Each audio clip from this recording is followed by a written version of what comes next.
Alright, what's going on, guys? Today I'm going to teach you how to upgrade the Gideon Martial Paragon Planeswalker deck. Now, I should note that we are going to be doing this on a budget. If you want to spend a lot of money on the best deck possible, maybe don't start with the Planeswalker deck. You can build a deck from scratch that will be, much more competitive than this. But if you do have the Gideon Martial Paragon deck, and you want to spend a small amount of money making it significantly more powerful, stay tuned and I will show you how to upgrade it. So before we get into upgrading it, let's take a look at the deck and see what it does out of the box. So first off, we have Gideon Martial Paragon. That is our Planeswalker. +2 ability. That's definitely intended to untap exert creatures. We also have Champion of the Trials and Gideon's Resolve. These are the three cards that you can only get in this box. You can't get these in booster packs. The Champion of the Trials is a 3-mana 2/2 flyer, which isn't great. And then you can pay 2 and untap a creature, which is really good with Exert. The problem is it can only be activated when Gideon is in play. And if Gideon is in play, then we already have a way to untap all of our creatures. So it's kind of weird. I mean, it's great to be able to untap an Exert creature, but again, if we have Gideon, we can already do that. We can untap all of them. So it has a very limited use. Obviously, we can untap creatures on a turn that we don't use Gideon's +2 ability, but that means that it's only going to be useful a very small percentage of the time. The rest of the time, it's going to be a 3-mana 2/2 with flying, so I think we can find a better card for that slot. Next up, we have Gideon's Resolve, which lets us search for Gideon. Also gives all creatures +1/+1. A little bit expensive, but it's, when you can search for Gideon and then play Gideon, and you can give all creatures +2/+2 and untap them every turn. It can definitely be overwhelming. Next up, we have our creatures with Exert. We have On-Crop Crasher, Gustwalker, Nephcrop Entangler, Devoted Cropmate, Tallcrop Elite, and Glorybound Initiate. All of these creatures have Exert. They all get very powerful when we exert them. The problem is when we exert them, they don't untap the next turn. So we need a way to untap them. We need Gideon or something like that to make these really good. Next up, we have a couple creatures that work kind of okay with Exert. We have Sparring Mummy, which untaps creatures when it comes into play, so that's not terrible. It's kind of bad, but it's okay. It works with Exert. We can exert a creature, play Sparring Mummy, and untap it, but it's just a 4-mana 3/3 otherwise. We have Pathmaker Initiate. This is kind of cute, right? We can tap it to give a creature with Exert unblockable, and then we can exert it and make it big. The problem with that is most of the exert creatures in the deck have either 3 power or more, or their exert ability gives them some kind of evasion like flying. So its usefulness isn't as good as it might seem. Then we have 3 more creatures that don't work with the exert ability. We have Honored Crop Captain, which is actually really good. And then we have Graceful Cat and Hyena Pack. Next up, we have a bit of removal in the form of Impeccable Timing, Trial of Zeal, and Electrify. And then we have some ways to make creatures a bit more powerful with Cartouche of Zeal and Hazoret's Favor. The deck also runs just basic lands and 4 stone quarries. So the first thing you have to learn to do when upgrading a deck is recognizing the worst cards in the deck. The things that you know you're going to cut for better stuff. And there are 3 cards that stand out as being basically completely unplayable. Those 3 cards are Graceful Cat, Hyena Pack, and Electrify. There is absolutely no excuse to have any of these in this deck. They're all completely unplayable. They're all really, really bad. And they all have strictly better replacements in Standard. First off, let's compare Hyena Pack to Courageous Outrider. It doesn't compare well. It's kind of terrible. We have a 4-mana 3/4 in the form of Hyena Pack. Courageous Rider also a 4-mana 3/4, but when Courageous Outrider enters the battlefield, we look at the top 4 cards of our library, reveal a human card, and put that into our hand. Now, we're not playing a human deck, but there are a lot of humans, and even if we weren't, it's still a 4-mana 3/4 that can kinda do stuff sometimes, whereas Hyena Pack doesn't do anything. I mean, literally, compare them side by side. 4 mana each, 3/4 each. Hyena Pack does nothing. Courageous Outrider does something sometimes. It also has a more stable mana cost without the double red. So it's just better in every way possible. There's absolutely no reason you should be playing Hyena Pack over Courageous Outrider. If you have two of these, replace them immediately. There's absolutely no reason not to. We can also compare it to some other creatures like Munda Ambush Leader. Again, 4 mana, 3/4. The Rally ability has no relevance, but it has haste. So, would you rather play a 4 mana 3/4 or a 4 mana 3/4 with haste? It is legendary, but at the very least, you could replace one with Munda and it'd be fine. It's definitely an improvement without question. It's also pretty much strictly worse than Heart Piercer Manicore and Emberhorn Minotaur. The same is true with a Graceful Cat. At best, on when it's attacking, it's a 3 mana 3/3, which is nothing exciting. On defense, it's a 3 mana Grizzly Bear, which you definitely don't want to pay 3 mana for a Grizzly Bear. I mean, it's just bad. There's no excuse to be playing it. I mean, compare it side by side with Brazen Scourge, for example. Both cost 3 mana. The Brazen Scourge is a 3/3 all the time instead of just on offense, and it also has haste. So there's no reason again to be playing Graceful Cat when it could be a Brazen Scourge instead, which is better in pretty much every way possible. Another one of those awful cards is Electrify. 4 mana to deal 4 damage isn't good, but then the fact that it can only target a creature makes it basically unplayable, especially when you compare it with Flame Lash. So Flame Lash, same mana cost, same damage, but it can target a creature or a player. So this is strictly worse. There's no reason, there's absolutely no reason to play Electrify over Flame Lash. Flame Lash is better in every single way possible. They're both 4 mana, they both deal 4 damage to a creature. They're both instants, but the Flame Lash can hit a player where the Electrify can't. So these are the 3 worst cards in the deck, and they all have stuff that is strictly better than them in every way possible. So definitely consider just ditching these immediately for just about anything. Now I'm going to be replacing them with something else, but even if you don't want to follow my advice, just get these out of the deck because they're bad. So let's get on to the actual upgrades. We're going to be replacing 2 Graceful Cats with 2 Honored Crop Captains, and this upgrade is going to cost you a whopping 50 cents. And this is just such a huge upgrade. I mean, comparing these side by side, I can't imagine why anyone would want to play a Graceful Cat over an Honored Crop Captain. We are looking to be aggressive. We're looking to attack for big damage. Honored Crop Captain is going to do a way better job of that than Graceful Cat. They both deal 3 damage on attack, but Honored Crop Captain makes all of our stuff bigger, so it's just better, it's more aggressive, and it's going to make our deck way more consistent. We're also going to be replacing one of those Graceful Cats with an On-Crop Crasher. This is a significant improvement side by side, both cost 3. The Crasher is a 3/2 with haste, and when we exert it, we can make a creature unable to block. And the best thing about the Crasher is your opponent might be, behind a couple blockers. They'll think they're doing okay, and then you can throw in the Crasher and just take them completely by surprise, make one of those creatures, unable to block, and swing in for some pretty huge damage all at once. And again, 25 cents, and side by side, there's no doubt this is a huge improvement. Next up, we're going to be replacing that last Graceful Cat and 2 Hyena packs for 3 Glory Bound Initiates. This is our best Exert creature. It's very powerful. On attacking with Exert, it's a 2 mana 4/4 with lifelink. That's pretty ridiculous. It's super fast. The fact that it can come down on turn 2, turn 3 swing with a 4/4 lifelink is pretty crazy. It is a very expensive upgrade. It's $4.50. This is going to be one of our most expensive upgrades. But when you compare it to a Hyena Pack and Graceful Cat, I mean, this is such a huge improvement. It's going to make your deck so much better. And this is for the price of a booster pack. I mean, if you have a deck and you're thinking about buying a booster, and then you see, hey, I can buy a booster or I can buy 3 Glory Bound Initiates. The Glory Bound Initiates are going to be a lot better for your deck. You're going to be praying that you open a Glory Bound Initiate in that booster. Why hope that you can open one when you can just buy 3 and be good? So you definitely want to do that. It's going to make the deck so much better. Next up, this is where things get a little bit dubious here because we are replacing Sparring Mummy with Resolute Survivors. Now, Resolute Survivors has just came out and I don't have a price for it. So unfortunately, I can't include this. I'm going to be very generous and say that these are going to be 50 cents each. They're not going to be that expensive. They're uncommon. At best, 30, 40 cents, but that's kind of extreme.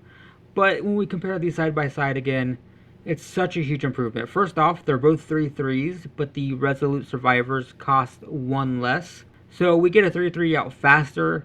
Now, the sparring mummy can untap a creature. So we get a one-time use out of that. We can exert a creature and then untap it with sparring mummy. But with resolute survivors, every single time we exert a creature, we get a bonus. Every single time a creature is exerted, when we exert resolute survivor, we deal 1 damage and gain 1 life. And if we do that with 2 or 3 creatures at a time, that's going to amount for a lot more damage than Sparring Mummy is. And again, it's cheaper, it comes out faster, it works better with our deck. It's going to create some pretty huge swings. So again, another really big improvement, and it should be pretty cheap because this is just an uncommon. Next up, we're going to be replacing those electrifies with Cast Out. Now, Cast Out is a fairly popular card in Constructed. It's very useful. It costs the exact same. They both cost 4. Cast Out is an enchantment, but it does have flash, so you can play it at instant speed like Electrify. But whereas Electrify can only deal 4 damage, so it can only kill a creature with 4 toughness or less, the Cast Out can exile any creature in play, doesn't matter what size it is. It can also hit artifacts and enchantments, meaning no matter what your opponent is doing to win, Cast Out can take that away from them. It can also be cycled, so if you're mana screwed, you can't just ditch it, get another card, and hope to get out of that. So without question, a huge improvement. It's going to cost $1.20, well worth it, because Electrify is kind of awful. Next up, we are actually going to be taking out Gideon's Resolve. I know people are going to be upset about that. Hang on just a second, it'll make sense. So Gideon's Resolve searches for Gideon, and it gives all creatures +1/+1. So ideally, turn 5 we play Gideon's Resolve, turn 6 we play Gideon, and what do we get out of that? We get +1/+1, and then Gideon can untap all of our creatures, which is really good. It's a very good combination in an exert deck. The problem is it takes 2 turns and it costs 10 mana. So we're going to be replacing these with Always Watching. Always Watching gives all of our creatures +1/+1 and Vigilance. So we get both effects of Gideon Resolve and Gideon himself out of a single card. We get the +1/+1 that the Resolve gives, and Vigilance means that when we exert a creature, it doesn't matter that it's exerted, it's still going to be untapped next turn. Exert says that creature can't untap next turn. If it has Vigilance, we can just swing with it. Next turn, it's untapped. It doesn't matter if it's exerted, and we can just swing with it again. So it gives us everything that we want out of Gideon's Resolve and Gideon himself, but it does it in 1 card, and it does it for 3 mana. So this is a huge improvement. It's way better than paying 10 mana over 2 turns on turn 5 and 6, when we can get that same effect 2 turns earlier in a single card. It is going to cost you $4.50, so you got another booster pack's worth of money there. But it's such a huge improvement. I can't tell you how more efficient your deck will be with this over the Gideons. Next up, we're also going to be replacing Hazard's Favor with another one of these Always Watching. Hazard's Favor is fine, I guess. It gives a creature +2/+0, but then we have to sacrifice it. So imagine, for example, that we have Hazard's Favor in play. We can give a creature +2/+0, that's great, but then it's dead next turn. If we have Always Watching and at least 2 creatures, we're already getting that +2 offense. We're getting +2/+0. It's divided among 2 creatures, but we are getting that same offensive capability. We can't give a creature haste, which, that can be a problem, I guess, sometimes. But on the flip side, we don't have to sacrifice anything. Also, again, that Vigilance is so important. So this is, without question, a pretty huge improvement. $2, buy another Always Watching, replace Hazard's Favor. It'll make your deck a lot better. Next up, we're going to be replacing the Champion of Trials. We have 3 of those in the deck, and we're going to be replacing those with 2 Cartouche of Zeal and 1 Trial of Zeal. So this brings us up to 4 copies each of the Trials and Cartouches. The Cartouche and Trial combination isn't great. It's not like the most exciting thing ever, but Cartouche is relevant. Again, like on Crop Crasher, we can play it, make a creature unable to block, and then swing for really big damage. So that is relevant even in the late game. But the fact that we can play a Trial, deal 3 damage, and then bounce it to our hand with a Cartouche, you know, it's a pretty good combination. It's going to work a heck of a lot better than these Champion of the Trials, which are basically useless most of the time. This is going to give us more control over the board. So it's a pretty big improvement, and it's only going to cost you 75 cents. So well worth it. Next up, we're going to be replacing that Pathmaker Initiate, which again seems like a cool, you know, cute little trick with Exert. But realistically, it's just kind of so-so. It doesn't work with a lot of our creatures. So we're going to be replacing it with a single Insult to Injury. Insult to Injury says that damage can't be prevented, and if damage would be dealt by a source you control, it deals double that damage this turn. So, you know, it's a good way to just completely take your opponent by surprise. Also, Injury is a burn spell, you know, 2 damage to a creature, 2 damage to a player. Nothing super exciting, but that's just a free bonus. This isn't like a super important upgrade, but it's definitely an upgrade. And then that's going to be all the upgrades that we're going to make, though I will point out that we still have a single copy of Crop Entangler, Crop Elite, and Devoted Cropmate, so you can kind of shift this around to your own liking. And then finally, before we end this, I will say that if you want to spend a ton of money and make this significantly more powerful, some things to consider are Glorybringer and Thalia's Lieutenant. Glorybringers, as of this recording, are $5 a piece, so it would be $20 for a playset. 5 mana 4/4 Flying Haste, deal 4 damage to a creature when it attacks. That, with Always Watching, which gives it Vigilance, is kind of insane. I mean, if you have an Always Watching in play and you play a Glorybringer, it's a 5 mana 5/5 Flying Haste Vigilance, and it's going to deal 4 damage to one of your opponent's creatures every single turn. That's insane. It's insanely good. But again, you're going to spend 20 bucks for it if you want to do that. Thalia's Lieutenant, it's kind of interesting. This isn't a human tribal deck, but most of the creatures are humans with the exception of On-Crop Crasher and a couple other things. But it's a 2 mana 1/1, and we put a +1/+1 counter on each human we control, so it makes all of our creatures bigger. And then it gets +1/+1 every single time we play a human. It's 12 bucks for a playset, so it's a little bit expensive. It also is a direct contrast to Glorybringer. You probably don't want both of these in the deck at the same time because Glorybringer is not a human, but you could push it into a human build if you wanted to. And then if you didn't want to push into humans, again, Glorybringer, super good in this deck. Also note that you can fix the mana with Inspiring Vantage and Needle Spires. Dual lands are super important if you want to play competitively because, you know, you're going to get mana screwed from time to time playing basics. Basics are that's just the nature of it. If you want to stop that, you have to buy dual lands, but unfortunately, dual lands are very expensive. It's one of the biggest drawbacks of Magic the Gathering, is how expensive a mana base is, and unfortunately, if you want Inspiring Vantage and Needle Spires, it's going to run you about $27 total. So, yep, it's kind of expensive, but that's just the nature of making a deck competitive, unfortunately. So anyway, let's take a look at the final deck list. We have 1 Gideon Martial Paragon, 4 Glorybound Initiate, 4 Honored Crop Captain, 4 On-Crop Crasher, 3 Gustwalker, 2 Resolute Survivors, and then 1 each of Crop Entangler, Crop Elite, and Devoted Cropmate. In the non-creature department, we have 4 Trial of Zeal, 4 Cartouche of Zeal, 3 Always Watching, 2 Cast Out, and then 1 each of Impeccable Timing and Insult to Injury. We've also kept the mana base intact, 10 Mountains, 10 Plains, and 4 Stone Quarries, though if you have opened duels and booster packs, or if you're willing to spend that much on them, then definitely replace those because it's a very clunky mana base. Basics are clunky, and you will get mana screwed playing basics. So that's the deck. It's definitely, if you compare it side by side with the original deck, definitely a pretty huge improvement. This will make your deck so much more powerful. And we only spent a whopping $14. That's less than the box itself. I think these retail for $23 or so. So for less than what you pay for the deck itself, you can make it significantly more powerful. This is roughly the price of a few boosters.